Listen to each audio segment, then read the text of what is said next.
You've noted that there's been quite a few changes in the passing planets. What changes are we seeing there? Well, when the second sun got here in the late 2011, and we had the CME blowbacks in 2012. That was our sun blowing stellar material back to the larger other sun in an electrical connection. Now, when that all happened, all of the planet's axes tipped drastically. Now, of course, NASA is not telling you this, but it was a brief.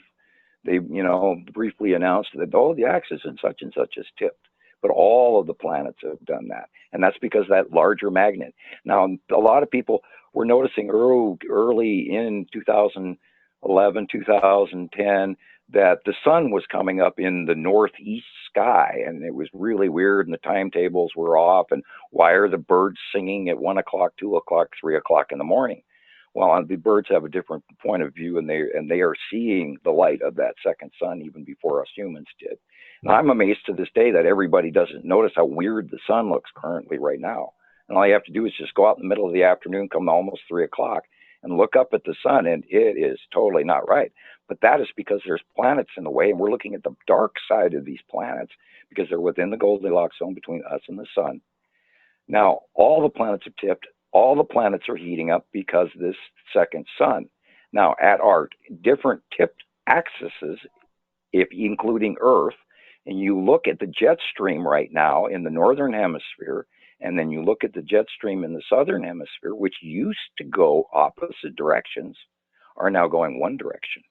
And that happened majorly as of about the turn of this year. And this is, if you look over Africa, the jet stream is flowing backwards. And if you look over Australia, the Arctic jet stream is flowing backwards. And at one point in time, about 2 weeks ago, Arctic jet stream ran from Antarctica all the way up over the Mexican Rockies and all the way over our east coast, which is what caused that huge major storm that went off in Europe last week and the week before. So we're seeing extremities in our weather because our planet is majorly tipped, and our winter access point at the axis is tipped, and therefore Australia is having the heat waves and the fires because their winter angle of light is almost direct dead on from the two major suns, or if you want to, the co-orbiting pair, and they're frying because they're getting direct sunlight that they don't normally, because we're closest to our sun during winter. It has to do with the orbital oval that we move on and how our axis is in comparison to the summer axis versus the winter axis, if you follow me.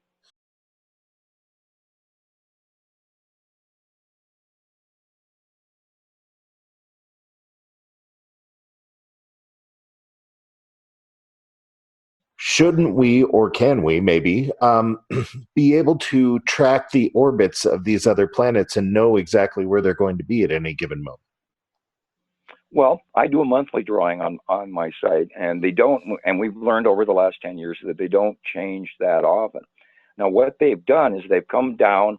When we first started getting sightings from Antarctica at Newmeyer Station was the best one of the live cams, and of course they've limited some of that access now too. We originally watched it every day on Montana Skywatchers 1 on their live cams, and we had debate parties. And we first started seeing them coming up from there. And then once they broke the horizon line in North America, we started using live cams in Mexico and Australia and et cetera, and started using other live cams for shots. They have spiraled in front of us, in our view, from 2009 in 4 cycles of spirals. And then when they got to a certain distance from us, they went to the left, and then they went to the right, and then they went to the left, and then they went to the right, and then they came up in our faces, and then Nibiru went away from us, and then the rest of the following tail planets rotated in almost like a spiraling snake in front of us over that first major pass year, which was approximately 2014, 2015.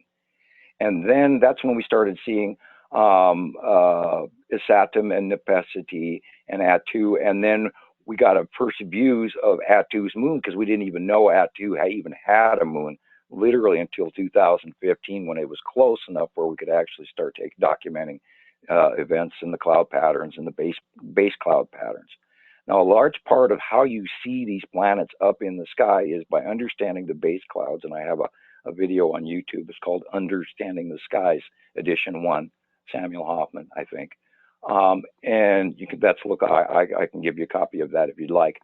And once you understand the base cloud patterns of how these ion clouds or drop-off clouds on the bottoms of these planets, when they come within our ionosphere, I can't say our atmosphere, I'd have to say our ionosphere, they have formed these repetitive patterns that over the 10 years we've all learned.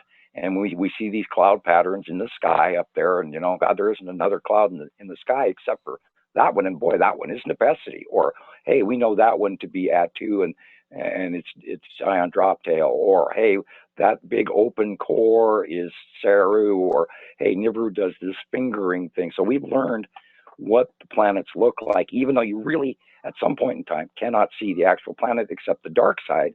We see the surrounding cloud, base cloud.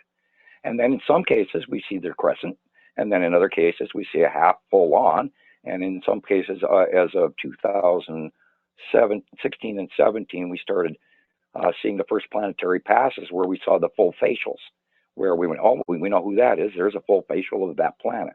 And then, of course, they each have their own colors, their own land masses.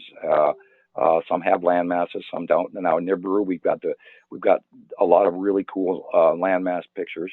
Sarah, we don't have a lot of pictures of because Sarah was briefly here, and she was, when she was here in 215, 216, she was a lot over the top of us. And she has this intensely thick, illuminated core that is just so bright you can't see a lot of her ground. Now, Nebesity is green. It's got obviously some volcanic activity because it's got these puffs through its atmosphere, and it's almost like spotted Dalmatian because it's got these puffs through the atmosphere that show some sort of volcanic activity. Attu's moon is very white, and it has all these pock marks, and you can't miss it. Attu has some stripes in there at an angle, but it's purple. It's definitely purple, and that's how we finally knew what the planets were and what to name them when all of these things, all this information started matching some other information I'd gotten in 2009 off the internet, and the my Pleiadian meeting / abduction scenario where I got all this information, which we also discussed on previous shows. And they should go back and look if they want this information